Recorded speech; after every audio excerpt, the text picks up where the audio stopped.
আসসালামু আলাইকুম এভরিওয়ান। আশা করি সবাই ভালো আছেন, সুস্থ আছেন, যে যেখানেই আছেন না কেন। তো আজকে আপনাদের দেখাবো একদম বাংলাদেশের রিয়াল পিকনিক, বনভোজন, তারপরে বনভাত, চড়ুই ভাতি, এগুলো আসলে কিভাবে হওয়া উচিত তাই দেখাবো। এইটা হলো গিয়া প্রত্যেক বাসা থেকে চাল, ডাল, পেঁয়াজ, রসুন, আদা, তারপরে শুকনা মরিচ, কাঁচা মরিচ, তেজপাতা, লবণ, তারপরে জিরা, মানে যত ধরনের মশলা থাকে সেগুলো টোকায়া টোকায়া সংগ্রহ করা হচ্ছে, কারণ এগুলো দিয়েই রান্না হবে।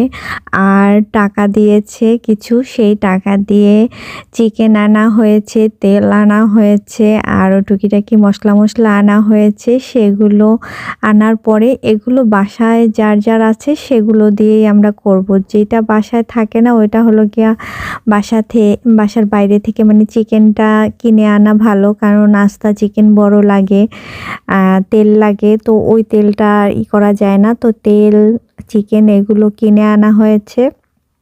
আর টুকিটাকি মশলা টশলা, তারপরে চাল ডাল এগুলো বাসায় যেগুলো আছে বাসা থেকেই নেওয়া হচ্ছে। পরে আমরা হলো গিয়ে লাকড়ির চুলায় রান্না করব, তার জন্য প্রত্যেক বাসা থেকে লাকড়িও নেওয়া হয়েছে, এমনকি লবণটাও প্রত্যেক বাসা থেকে সংগ্রহ করা হবে, শুধু এক বাসার উপরে ডিপেন্ডেবল না। আর চাল ডাল, মানে চাল তো বিভিন্ন বাসার বিভিন্নটা থাকে, বাট এই বিভার যে চালগুলো দিয়ে রান্না করা, এটার টেস্ট অসাধারণ হয়। আমি এই জীবনের প্রথম খাচ্ছি এই ধরনের পিকনিক, বাট আপনারা জানি না এটা কেউ আসেন কি না এরকম, যারা আশেপাশে একটু করতে পারেন, করে ট্রাই করে দেখতে পারেন, এটা অসাধারণ মজা হয় খাবারটা।